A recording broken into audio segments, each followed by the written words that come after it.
Hello guys! I am Teacher Lizzie from English Zone Online e hoje eu te convido para a gente voltar um pouquinho no tempo aí, English and History or English and Culture, English and Literature. Vamos falar um pouquinho sobre o famoso Shakespeare e por que será que ele ainda é tão relevante até os dias de hoje. Vamos entender um pouquinho mais do famoso Shakespeare e da língua inglesa também. Então, para isso, eu te convido para vir comigo. Vamos conferir as contribuições de Shakespeare para a unificação do inglês e das expressões usadas até hoje. Então, acredite em vocês, mas o Shakespeare criou diversas expressões que até os tempos atuais ainda são usadas e a gente nem sabia sobre. Aí é que está o ponto. Então, venham comigo, eu vou estar lendo alguns pontinhos aqui para ir comentando com vocês, ok? Então, vamos embora. Primeiro, vamos entender primeiramente um pouquinho da língua inglesa, tá? Como é que se divide a questão da língua inglesa? Então, se divide em 3 períodos aí, tá? Pra gente entender como que se deu a formação do inglês, então, que é a língua que nós estudamos nos tempos atuais. Então, se divide em 3 etapas. Tem o Old English, tem o Middle English e tem o Modern English, que é esse falado nos tempos atuais, que é o que nós estudamos, tá? O Old English data lá do século V, sobre os reinos anglo-saxões ali naquela região da ilha ali britânica, tá? Então tinha a influência dos celtas, tinha a influência desses reinos anglo-saxões, tinha influências de outras invasões que iam acontecendo por ali. Então a língua inglesa por si só, ela era uma mistura de vários dialetos e de várias influências ao redor, ok?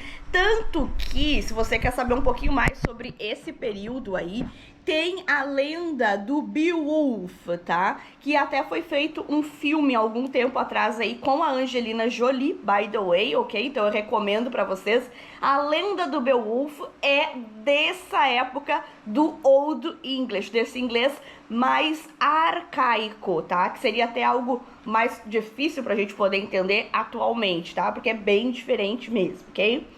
O Middle English, então, após o Old English, vem o período do Middle English. O Middle English se dá com a invasão normanda, ou seja, e vem com a influência do Norman French. Então, os franceses ali, os normandos, né, estavam sempre em guerrinha, em teretetê ali com a região ali da Inglaterra, né, das ilhas britânicas ali. Eles invadem, os normandos invadem, permanecem por mais de 100 anos ali pela região e isso acaba trazendo essa influência, então, desse Norman French, porque o francês também não era exatamente o francês que é falado hoje em dia, tá? Também tinha suas variantes com influência do latim, né, da invasão dos romanos também. Então, por isso que a gente já vê, ó, que desde essa época, e é isso que eu acho fascinante na aprendizagem de línguas, é que a língua é algo vivo, é algo dinâmico. Então ela tá sempre evoluindo, pegando influência, seja cultural, de outros povos, né, outras misturas que se dão, acaba gerando essa influência e por isso que a língua tá sempre se moldando, né? Então a invasão normanda acaba que traz essa grande gama de palavras do francês pro inglês, por isso que atualmente quando a gente pensa, né, tem a palavra aí o commence, por exemplo, ou arrive, que no francês é arriver, vem do francês, desse período, dessa influência normanda, tá? Então, essa é a razão de ter muitas palavras do francês na língua inglesa, vem dessa influência aí da época do Middle English. Beleza, então teve essa influência, beleza, tranquilo? E aí surge o Modern English, que é o que é falado até os tempos atuais, o inglês moderno. Eu vou mexendo aqui porque a minha câmera vai meio que fechando. Beleza, então esse trechinho eu vou ler pra vocês, ó. As mudanças na língua inglesa durante esse período do inglês moderno ocorreram do século XV a meados do século XVII. Se por um lado o Middle English, aquele lá da invasão normanda, era formado por uma acentuada diversidade de dialetos, o Modern English, que é esse de agora, passou a ser reconhecido pela unificação da língua. Então tá aí, é no Modern English que que a língua inglesa se estrutura da forma como nós conhecemos atualmente. Por isso que o Shakespeare vai ser importante e agora que eu vou seguir comentando aqui, tá? Então, beleza. Então, o inglês se unifica, né? Se torna unificado. Isso porque o William Castan inventou, em 1475, a prensa de impressão. A imprensa foi fundamental para a padronização da língua através da distribuição da Bíblia em inglês. Então, aí está o ponto. Se padronizou, né? Se criou uma convenção. Foi durante o reinado de Henrique VIII. Eles vão pensar, Henrique VIII, quem foi Henrique VIII? Como você sabe, pessoal, eu gosto bastante de história. Então, o Henrique VIII foi aquele rei famoso, tá? Dos Tudors, da época dos Tudors, ele era Tudor. Tem até uma série que é chamada The Tudors, que eu recomendo fortemente, que conta a história do Henrique VIII aí. Ele foi o rei que rompe com a Igreja Católica e dá início ao anglicismo aí na Inglaterra, porque ele queria casar com outra mulher, tá? O ponto era esse, ele não rompe com a igreja, que ele pensava muitas coisas diferentes, ele rompe simplesmente e banalmente pelo fato de que ele queria casar com outra mulher, a igreja não queria deixar ele divorciar, então ele rompe total, casa com a Ana Bolena, que depois ele vai vir a mandar matar. A Ana Bolena fica presa lá na Torre de Londres, que hoje em dia você pode visitar a Torre de Londres lá, recomendo fortemente, eles fazem uma apresentação maravilhosa com os guardas se vestindo como era na época, então é como se você voltasse no tempo, tá?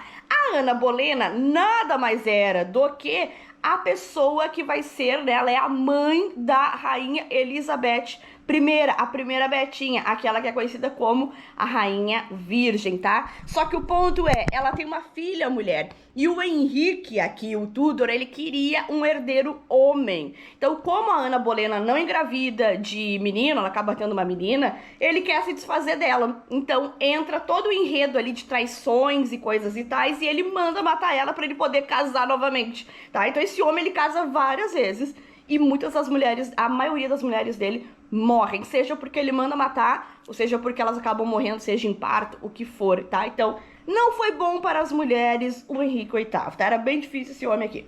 Beleza, mas o Henrique VIII, então, ele é dessa época aqui, que, então, as pessoas já estavam podendo ler a Bíblia direto em inglês, né? Então, os plebeus ingleses puderam finalmente ler a Bíblia em uma língua que eles entendiam, ok? E com isso, a literatura e a cultura inglesa ganharam força, principalmente com William Shakespeare e suas obras. Então, quais foram as contribuições em números do Shakespeare? 30 peças de teatros criadas, 150 sonetos, mais de 2.000 palavras criadas. Então, o Shakespeare criou palavras novas que entram aqui nesse Modern English, nesse momento de valorização e unificação da língua inglesa, tá?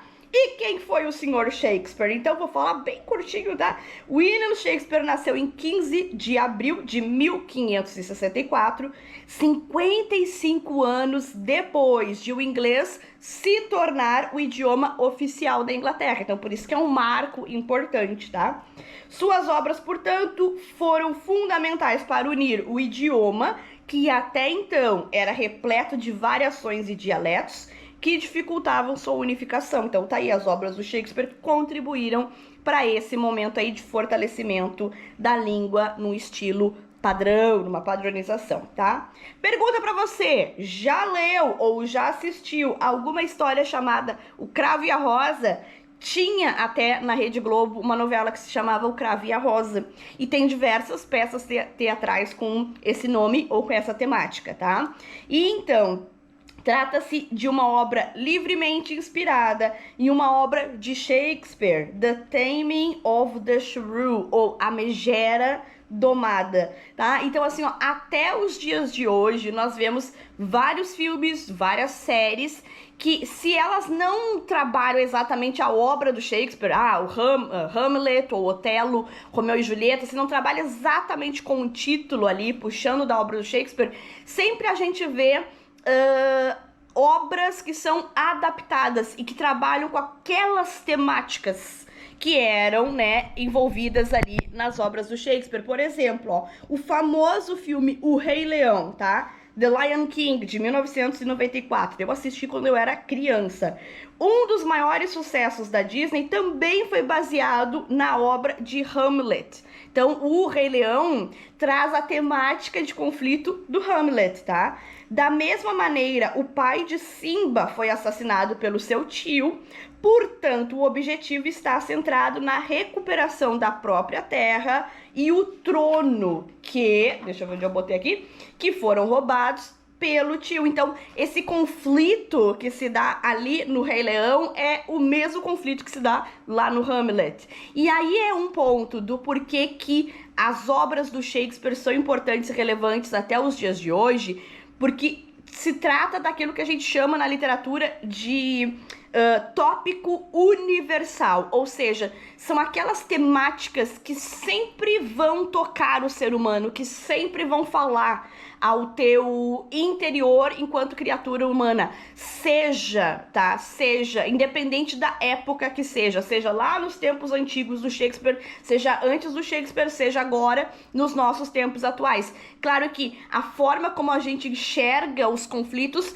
podem ser diferentes, por isso que se adapta à obra, tá? Mas o teor principal, né, aquela temática que é, no caso, o amor que sempre vai nos mover, o ódio, a inveja que aparece no Otelo, a luta pela família. Então, todas essas temáticas que falam ao nosso coração de alguma forma, tá? Seja pelo bem ou pelo mal, né? Porque o ódio também motiva, né? Tudo são emoções fortes que fazem com que a gente saia, seja da zona de conforto, ou que nos dê essa vontade de lutar por alguma coisa. Então, essas temáticas universais que falam ao ser humano em qualquer período, em qualquer época, vão sempre ser fator universal, tá? Independente do país, de onde, qual é a tua cultura, onde você nasceu, são temáticas que sempre vão nos tocar. O que a gente faz é adaptar. Então, por exemplo, clássico, Romeu e Julieta. Você olha com o olhar de hoje, você vai dizer, mas...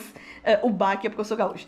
Mas essa temática aí, né, que a família não deixava, é meio silly nowadays, né? Tipo, parece meio bobinho, né? Mas eu posso trabalhar essa temática desse desejo de viver um amor, que era o que eles sentiam, vontade de lutar por aquilo que eu amo, aquilo que me faz feliz, que independe da minha cultura original, que independe da minha família. Então, eu adapto, né, o conflito em si, mas o amor ou essa luta pelo amor, ela ainda existe nos dias atuais, né? Pode se dar de forma diferente. Então, por isso que Shakespeare ainda é relevante até os dias atuais, tá?